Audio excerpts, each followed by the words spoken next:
It was 1887 when Thomas Ashford, a careful and detail-oriented merchant, inherited Cedar Hollow, his family's old plantation in Virginia. He was ready for the usual challenges that came with such a property: the wide fields, the aging house, the tangled finances of a post-war economy. But nothing could have prepared him for what he was about to find. Behind a wall in the oldest section of the house, a wall that had been deliberately hidden and forgotten, he discovered a sealed room. And inside that room was undeniable, bone-chilling evidence of lives spent in complete isolation. Children who had grown into adults, systematically erased from every census, every family record, every document that could have confirmed they ever existed. The question that would haunt the halls of Cedar Hollow and eventually echo through the pages of history was not whether these lives had been hidden, but why an entire family had worked together to keep them buried for 40 long years.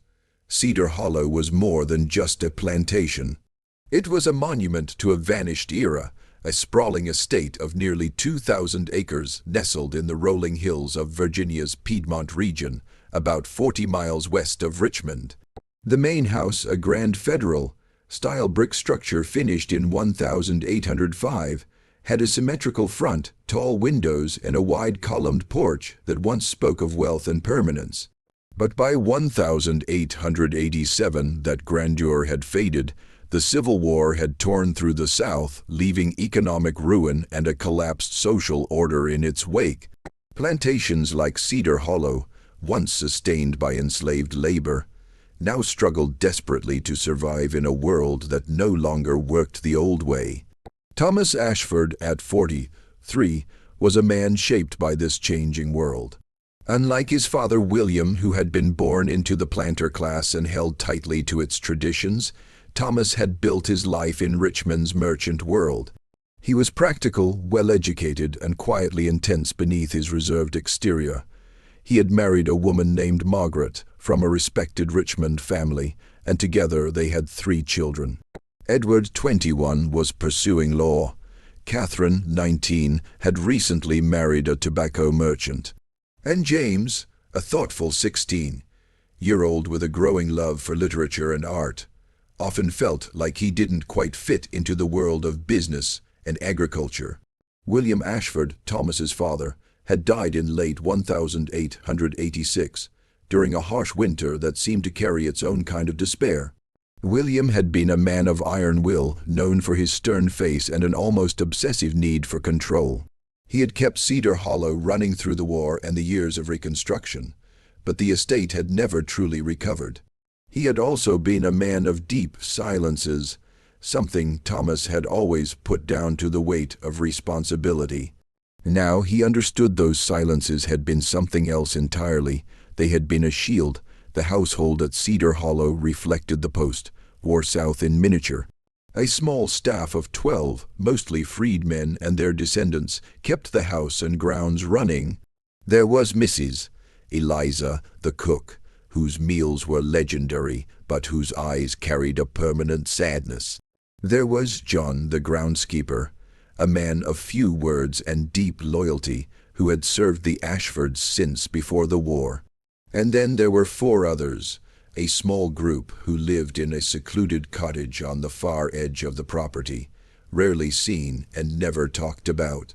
Their existence was an open secret, a silent understanding among the older servants that you simply did not ask about them. Thomas, having spent most of his adult life away from the estate, had only the vaguest awareness of these people, assuming they were distant relatives or dependents his father had taken in out of charity. Eleanor Ashford, William's widow and Thomas's mother, was a fragile presence in the house. She had withdrawn into a world of quiet grief and softening memories, her mind often drifting. She spent her days in her sunlit sitting room on the 2nd floor, surrounded by faded photographs and the ghosts of her past. Her health had been slipping steadily since William's death, and her once sharp mind was now wrapped in a gentle fog.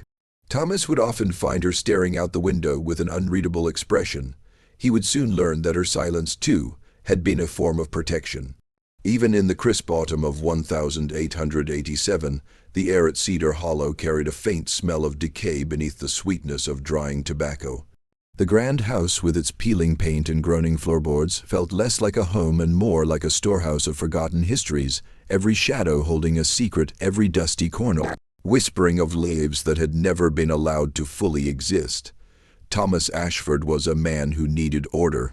His first task after inheriting the estate was a thorough inventory, a meticulous process he approached with the same discipline he brought to his business ledgers.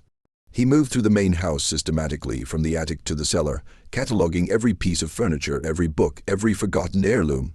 It was during this careful work that his attention turned to the cellar. The main cellar was a vast, cool, damp space with a deep, earthy smell. It held rows of wine bottles, barrels of preserved vegetables, and years' worth of discarded household items, broken tools, moth-eaten blankets, trunks packed with old letters. Thomas had explored this cellar as a boy, treating it as a place of shadows and adventure, but even then, one particular stretch of the eastern wall had always drawn his eye. It was a section of brickwork that seemed to absorb light, solid and unyielding, somehow different from the rest. He remembered asking his father about it once, a small boy's idle question. William Ashford's response had been sharp, almost vicious. "That wall is not to be touched, Thomas. There is nothing there that concerns you."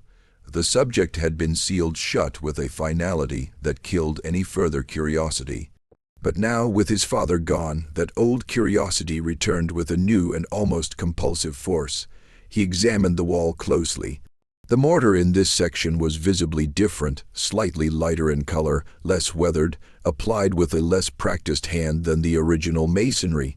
It was a patch, a repair, a deliberate cover-up. The realization sent a chill through him, a premonition that something deeply wrong was waiting on the other side. He came back the next afternoon with a heavy claw hammer and a sturdy chisel. The house was quiet, the servants busy with their routines, the autumn sun throwing long shadows across the fields. He worked in silence, the steady tap of metal against mortar echoing through the stillness. The mortar gave way surprisingly easily, crumbling into fine dust as though it had never been meant to hold. After nearly an hour of hard work, a small opening appeared in the wall. He held a lantern to it. A faint, musty smell drifted out from the darkness beyond. He widened the gap just enough to squeeze through, his heart hammering. He found himself in a narrow, unlit passage, barely wide enough for his shoulders, the air thick and still, heavy with the scent of old wood and something else, something harder to name, like residue of forgotten lives. The passage led to a heavy wooden door, secured by a rusted iron chain and a massive padlock. The lock was ancient, corroded by time and damp. Thomas brought the hammer down on it. It shattered with a clang that seemed to shake the very foundations of the house. The door groaned on its hinges as he pushed it open. The room was nothing like what he had expected. He had anticipated storage, maybe hidden valuables or smuggled goods. Instead, the lantern light revealed something far more disturbing, a living space. Roughly 12 by 15 feet, it was small but meticulously organized, every item placed with deliberate, almost desperate care. In one corner, a narrow cot sat neatly made, its thin mattress covered by a clean linen sheet, a hand-stitched quilt folded at its foot. A small wooden table held a chipped ceramic pitcher and basin, both spotless. A shelf above held a modest collection of books, their leather covers worn smooth from years of handling. Thomas picked one up. It was a copy of Pilgrim's Progress, its pages brittle and yellow with age. Then his gaze fell on the walls. They were whitewashed, but in places the plaster was marked and scratched. Above the cot, a series of charcoal marks formed a crude calendar, groups of 5 lines, the 5th crossing the others. He counted them, dozens of groups. Someone had tracked time in this room day by day for years. Names were scratched into the plaster with something sharp. Samuel, Margaret, Thomas. The sight of his own name carved into the wall of this hidden prison sent a jolt of cold dread through him. And Catherine, Between the names were crude drawings, a garden in bloom, a river with a small boat, a distant town with tiny figures. Someone in this room had spent decades drawing a world they had never been allowed to see. Evidence of multiple people filled the space. Along another wall, 4 thin pallets were arranged, each with a folded blanket and a small pillow. A wooden chest held 4 sets of simple clothing, neatly folded. 4 wooden spoons, 4 ceramic bowls, and 4 tin cups rested on a built-in shelf. Everything was clean and orderly. This had not been a place of neglect. It had been a place of controlled, deliberate confinement. A faint draft led him to a small trapdoor in the floor. He lifted it and descended a narrow winding staircase into a lower chamber, smaller, roughly 10 by 10 feet, that served as a rudimentary kitchen and pantry. A small cast-iron stove sat against one wall, its flue cleverly concealed within the main house's chimney system. Shelves held preserved fruits and vegetables, sacks of flour, and barrels of water. A sturdy wooden table occupied the center of the room, and on it lay a leather-bound ledger. Thomas picked it up, his hands trembling. The first entry was dated 1847. He recognized the handwriting instantly. It was his father's. He sat down heavily on a wooden stool, the lantern light pooling on the aged pages. The first entry, dated April 12, 1847, was ice-cold in its simplicity. The children have arrived, 4 in total, Samuel 12, Margaret 10, Thomas 8, Catherine 6. They are frightened but compliant. Eleanor has prepared the rooms. No one must know. Dr. Vance's instructions are clear: absolute isolation for optimal development. What followed was 40 years of meticulous documentation. His father's hand, precise and unwavering, had recorded everything: the children's daily meals, their illnesses, the books provided for their education, the lessons Eleanor taught. Birthdays were noted with small, almost tender observations in the margins. The entries charted the children's growing minds, their personalities, their questions, their small victories. June 3, 1848. Samuel shows remarkable aptitude for mathematics. Margaret is drawn to literature. Young Thomas is restless, constantly questioning. Catherine remains quiet and observant. November 1, 1850. Dr. Vance has not returned. His last communication was vague. We proceed as planned. The children are thriving, though their questions about the outside grow more frequent. The entries continued through the decades, a chilling chronicle of lives confined. Thomas read of small triumphs, new words learned, difficult problems solved, drawings completed. He read of minor illnesses treated with Eleanor's homemade remedies. He read of growing personalities taking shape in a space smaller than most people's living rooms. August 15, 1862. The war rages outside. Cannon fire can be heard faintly on clear nights. The children do not understand the significance, only the distant rumble. Perhaps their ignorance is a mercy. The world beyond is too cruel for them now. March 20, 1867. 5 years since the war's end. The world has changed irrevocably. Eleanor insists we cannot release them. They have known nothing but this place. The world would be cruel to them. She argues. I have come to believe she is right, though the weight of this secret grows heavier with each passing year. July 10, 1872. Samuel, now 37, has asked again why he cannot leave. He is a grown man with the mind of a scholar, yet confined like a bird in a cage. I told him it is for his own protection, that the world would not understand. He did not believe me. I am not certain I believe myself any more. December 5, 1880. I am growing old. The strain of this secret has taken its toll. I have made arrangements for the continuation of their care. The secret will die with us, as it must, for their sake and for the family's honor. The final entry was dated January 18, 1886, barely a month before William Ashford's death. The children are well. They are no longer children, but adults, their lives defined by these walls. I pray for their souls and for mine. The burden is immense. Thomas closed the ledger. The cold precision of it all, the gradual shift from detached documentation to quiet moral anguish. It was unmistakably his father. And yet the sheer scale of the act, 4 human lives imprisoned for 40 years, was almost impossible to take in.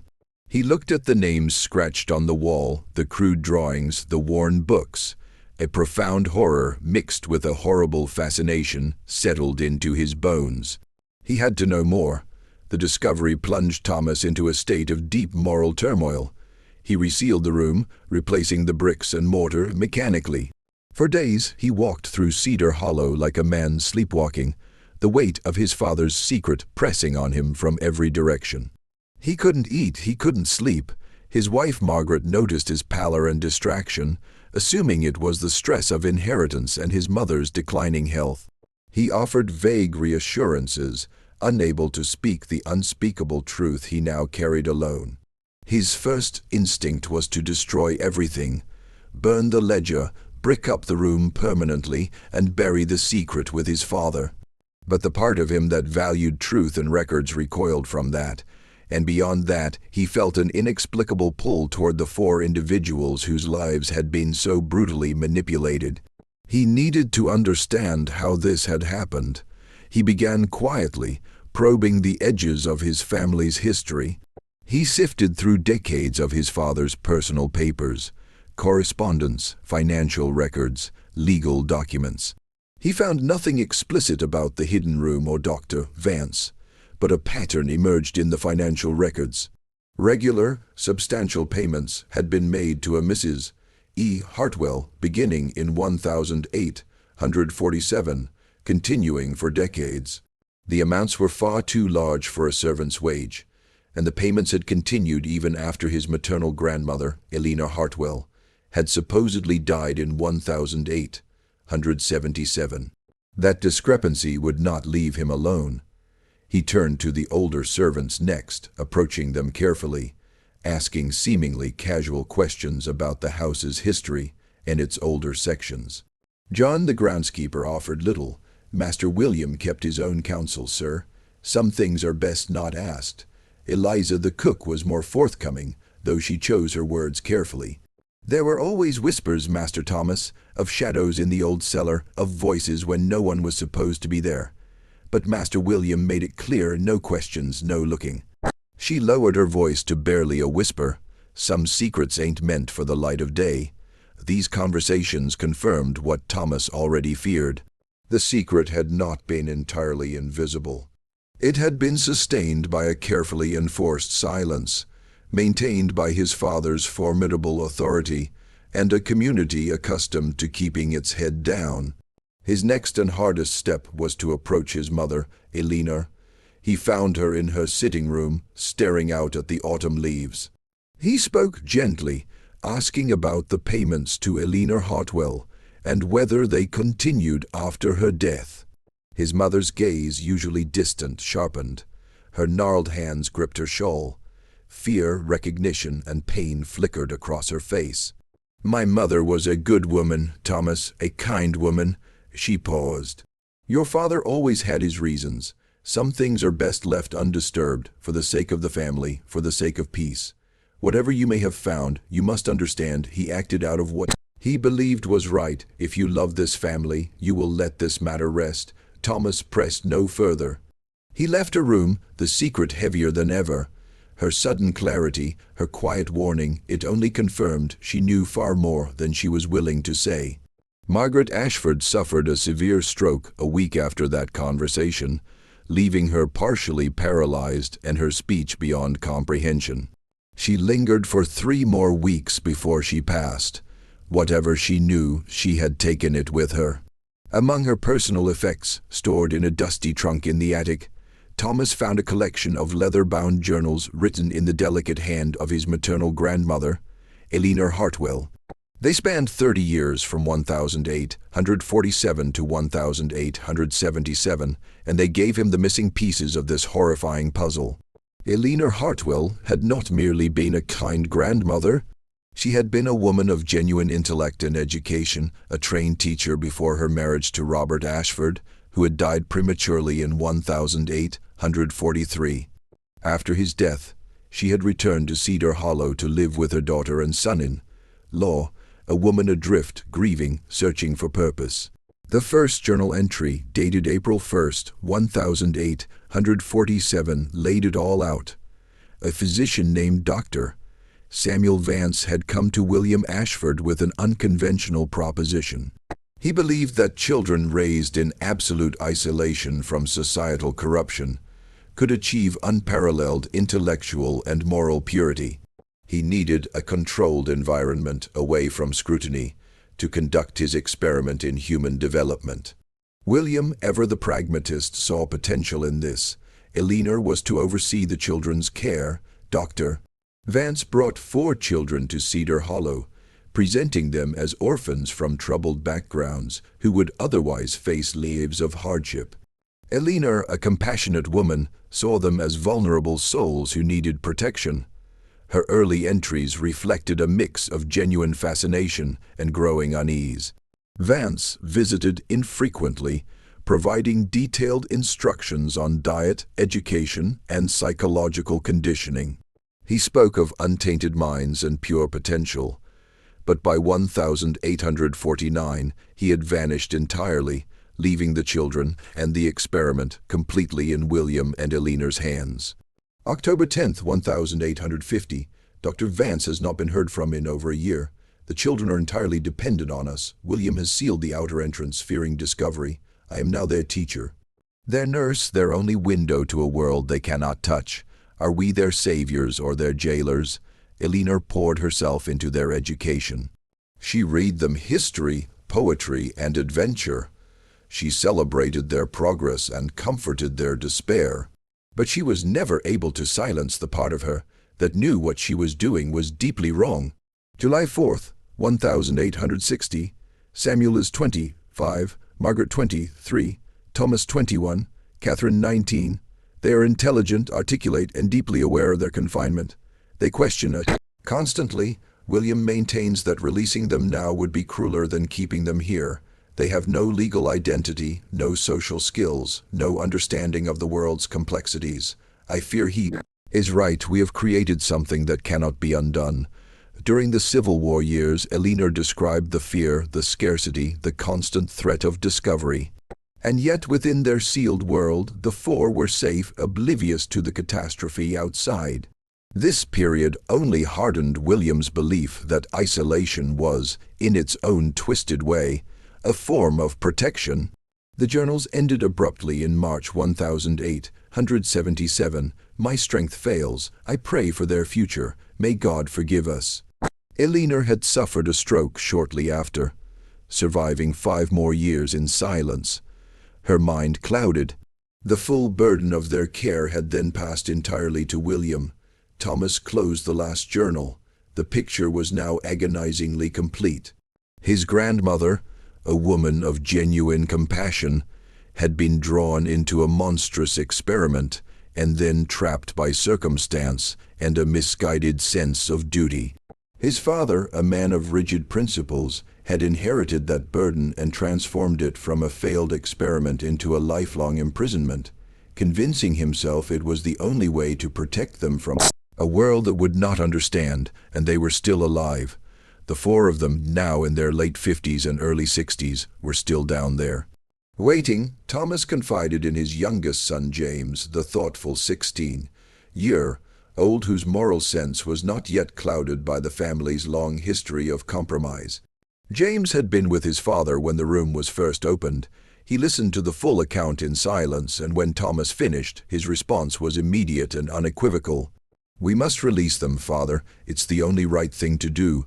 Thomas pushed back. They had no legal identity, no understanding of the world, no practical skills for surviving in it. To release them without preparation would be replacing one prison with another. James didn't waver. "Then we prepare them. We give them a chance at life, however late it comes. To do anything less is to continue the crime." Over the following 3 months, Thomas and James visited the hidden chamber every day, bringing books, newspapers, and carefully chosen objects from the outside world. The first encounters were tense. Samuel, now 63, was a man of quiet dignity, his eyes holding a deep, almost ancient sorrow. He was guarded, his questions precise and pointed. Margaret, 61, was voraciously curious, devouring every piece of information with a hunger that had been building for decades. Thomas the younger, 59, was consumed by a simmering fury, his questions sharp, his resentment barely contained. Catherine, 57, said almost nothing, her gaze distant, as if her mind still lived in the imagined worlds of her childhood drawings. Thomas explained the truth as gently as he could: the experiment, the misguided intentions, the world that had changed entirely around them. Samuel wept quietly. "I do not know how to live in the world," he said, his voice rough from years of limited use. "I do not know how to walk in sunlight. I do not know how to speak to people." Margaret lifted her chin. "I will learn. I have learned everything else in this room. I can learn this too." Thomas the younger's voice shook with years of suppressed rage. "What crime did we commit? Why were we punished like this?" "You committed no crime," Thomas Ashford said quietly. "You are victims of an experiment and of circumstances entirely beyond your control. I am deeply sorry for what was done to you." Thomas the younger looked at him with hollow eyes. "Sorry does not give me back 60 years. Thomas made arrangements for their gradual release. He purchased a small, secluded cottage on the outskirts of Richmond, far enough from Cedar Hollow to avoid immediate attention, close enough for him to monitor their transition. He hired a compassionate and discreet widow named Mrs. Helena Voss to live with them and guide them through the bewildering complexities of the world outside. The adjustment was brutal. Samuel struggled with everything: the noise, the vastness of open sky, the constant movement of people. It was all overwhelming. He retreated frequently to the darkest corners of the cottage, trembling, covering his ears. He eventually found an unexpected outlet in carpentry, taking quiet solace in the precise, careful work of shaping wood.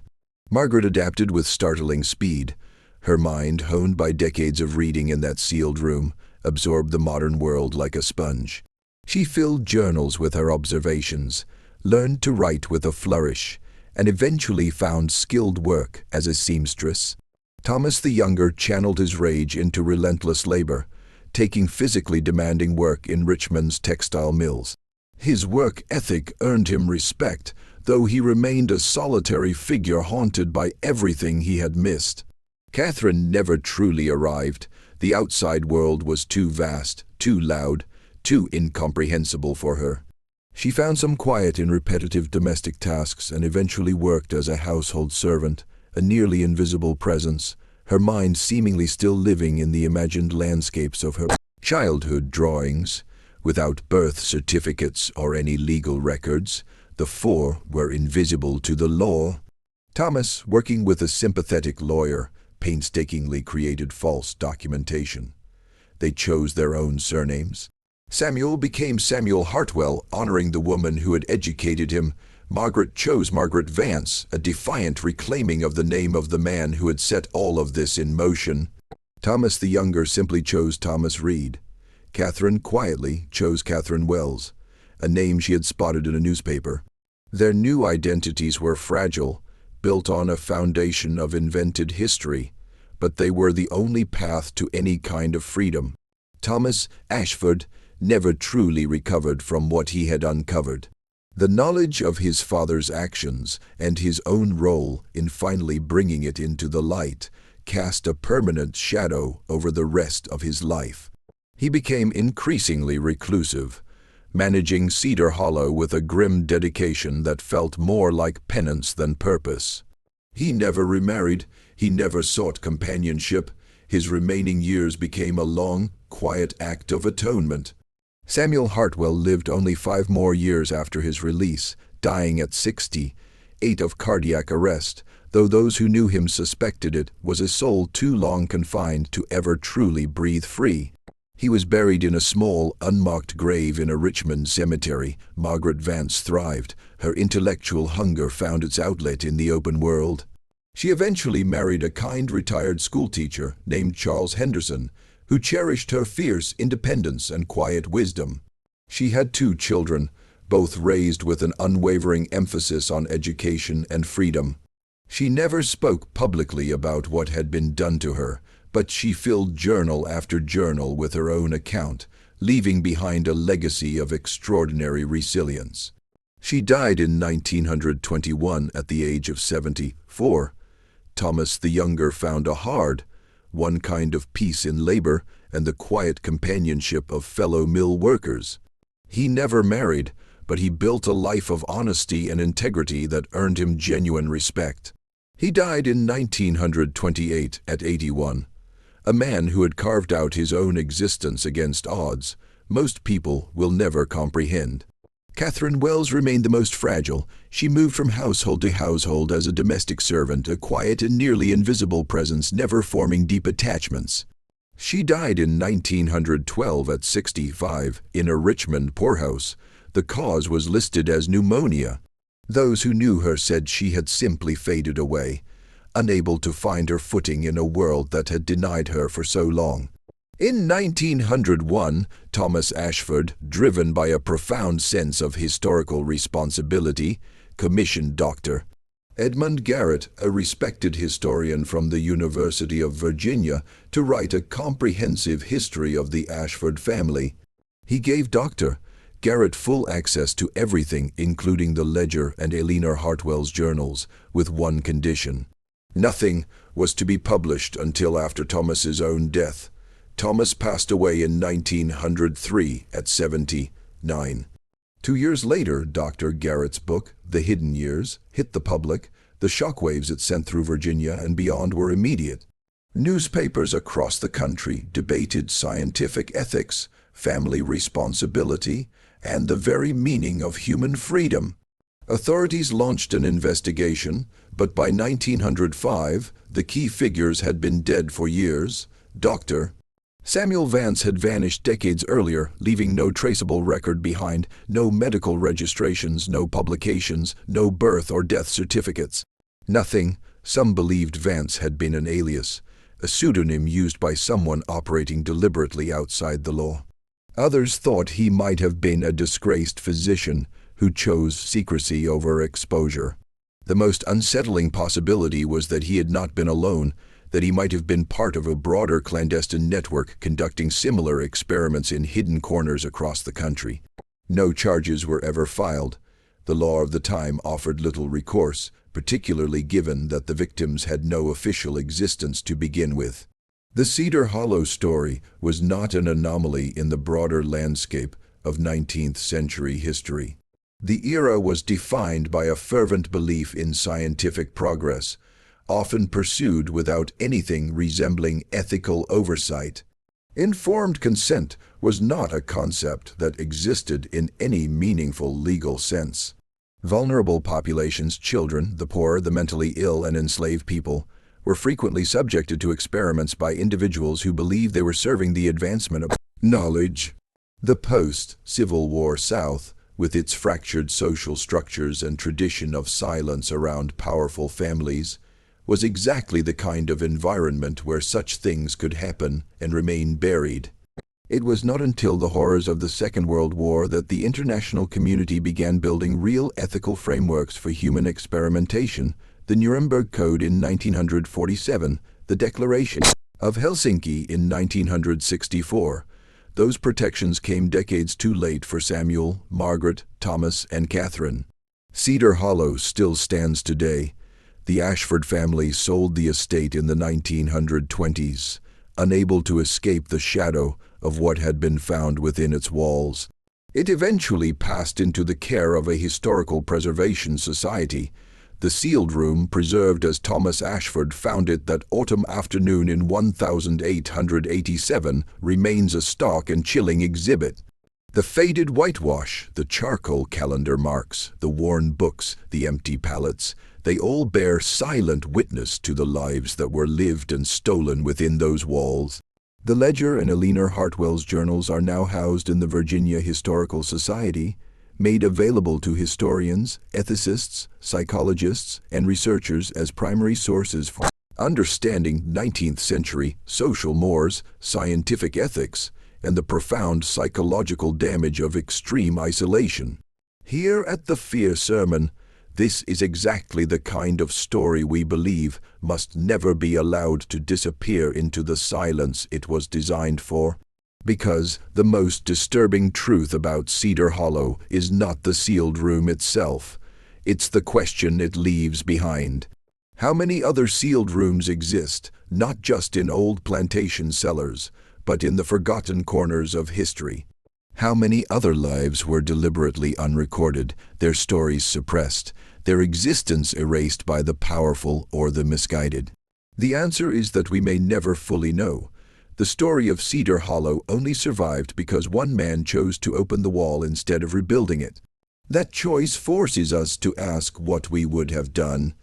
It forces us to sit with the uncomfortable possibility that our understanding of the past is always incomplete, shaped by the narratives that were allowed to survive, and haunted by the ones that were deliberately buried. Now we want to hear from you. What do you think really happened to Dr. Samuel Vance? Do you believe Samuel, Margaret, Thomas, and Catherine ever found genuine peace in the outside world? Or were they forever prisoners of the only reality they had ever truly known? Drop your thoughts in the comments below. We read every single one, and the discussion that follows these stories is always one of the most powerful parts of what we do here.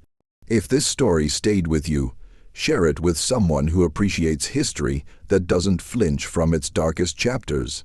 It's the single best way to make sure stories like this one are never forgotten again.